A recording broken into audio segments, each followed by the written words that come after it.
The Prime Card full recap. We're going to get into every fight that went down. And we're going to speed run through these prelims real quick and then get into the main card. Up first was SX versus DTG. SX making his debut on this card, and that was made clear for this one. A little bit of a mismatch here. DTG, we have seen him in the past. He has been training. It's clear that he's been putting in work since his last fight, and the improvement was shown. He went in there and got the job done quick. I'd love to see him back. That heavyweight division needs some new contenders. A quick first round finish to open the card. Up next was Astrid Wet versus Alexia Grace. Astrid gets the decision here, but if we're being honest, I don't know if that was the right call. There were a few controversial decisions on this card, to say the least, but I have to say, for Astrid, I would have liked to see more improvement. She has been in this game for a while now, and I just haven't seen the changes I would like to see out of her. I feel like she should have won this fight more clearly.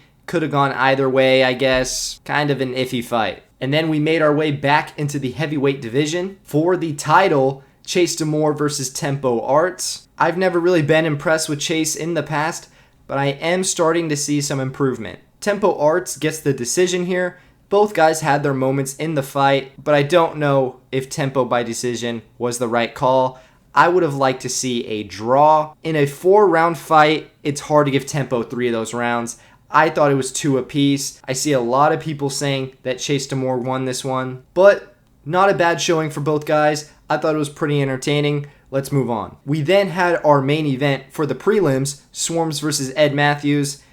And this one made me a little sad. It was hard to see. Swarms pretty much got knocked out in like 15 seconds. Big win for Ed Matthews. You know that secured him a spot on Misfits for the future. But Swarms, I've liked watching him develop throughout his time on Misfits. He has made a huge transformation. We've seen improvement, and it was a last-minute opponent switch. I feel for him, but he'll be back on Misfits, and I'm sure we'll see Ed Matthews back as well. Now let's get into our main card. We started off with the tag team, Alex Wasabi and Nick Lamau versus B-Dave and Luis Pineda. And I would say this is one of the more entertaining tag teams we've seen. This one ends in a draw, and I personally did not think this fight would be that close. I thought Alex and Nick were going to win this one pretty easily, but that was not the case. I do think they are the more skilled fighters, but I also thought their game plan was terrible here. I thought the best matchup was to put Alex Wasabi against Pineda. He did drop him in their first exchange.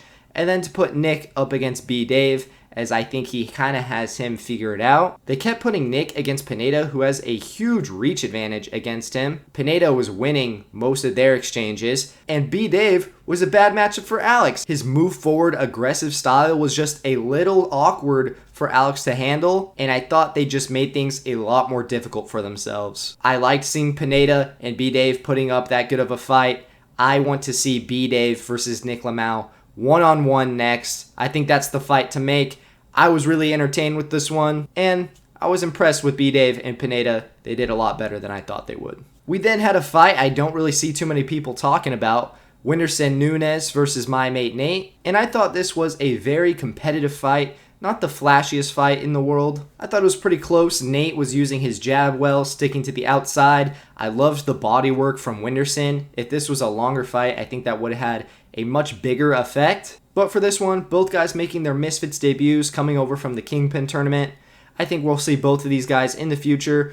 Nice showings for both of them. I'm seeing the improvement, and I'm ready to see what's next. And now for our final 5 fights. In my past videos, I've said that all 5 of these could have been main events. But man, am I happy this one was not a main event. We had King Kenny versus Anthony Taylor. Anthony Taylor deserved this win, right? He clearly beat King Kenny. But I think his stock has kind of dropped after this fight. Because after the Salt Poppy decision win, he said in these last 2 months of the lead up that he was going to be a different fighter in there. He was coming for the knockout. He was not going to go in there and hug all fight. And that's exactly what he did. He went in there and hugged King Kenny for a decision win. And he got the job done, and maybe that's what he wants. But as the professional fighter, right, I know it's MMA, but he is a professional.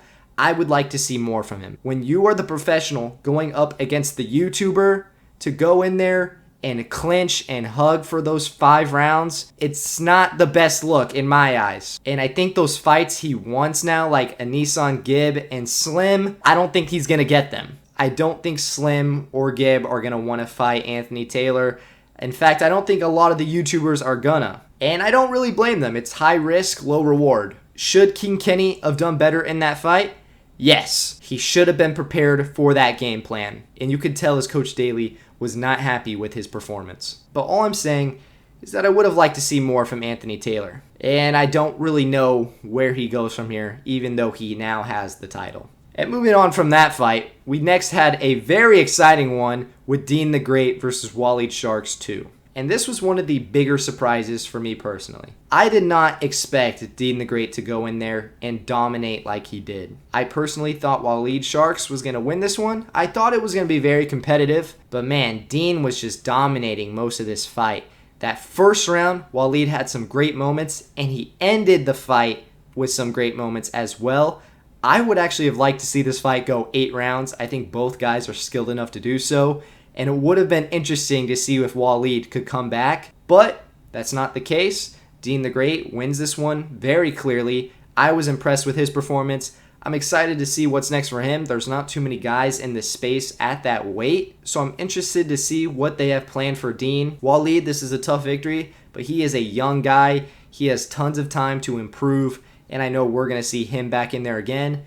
And obviously not next, but maybe down the line in the future, we'll see another fight between these two. Great fight. Performance of the night probably goes to Dean on this one. We then had another upset in my eyes with Slim versus Salt Poppy. I also thought Salt Poppy was going to win this one in a close fight. Salt Poppy was winning this fight pretty clearly. Those early rounds, he was tagging Slim, and Slim was not looking like his past self, right? I thought Slim came in kind of slow. It looked like the moment was kind of getting to him, and to me, something just seemed off.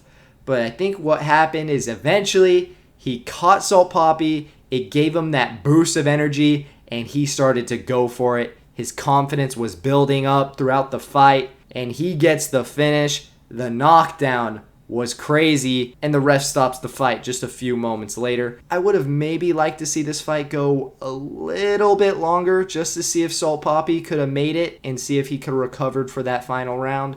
But I'm not too mad at the stoppage. Huge performance here by Slim. I think Slim should get some big fights after this one. He is undefeated, and every time he is the underdog, he comes in and pulls it off. And pound for pound, he's got to be top 5. It sucks for Salt Poppy taking 2 losses in a row, but I know he'll be back. Maybe the weight gain was a little too fast, like some people were saying, but I know he's not going anywhere. And now for our co-main event.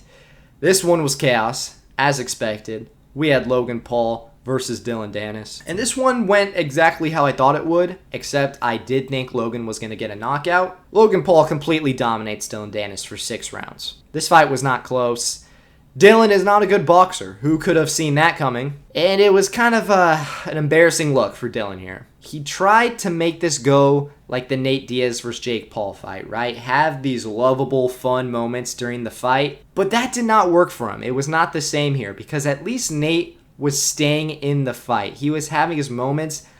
Dylan didn't do anything in this fight. So when he was trying to do those like MMA funny moments, it was just coming off as embarrassing.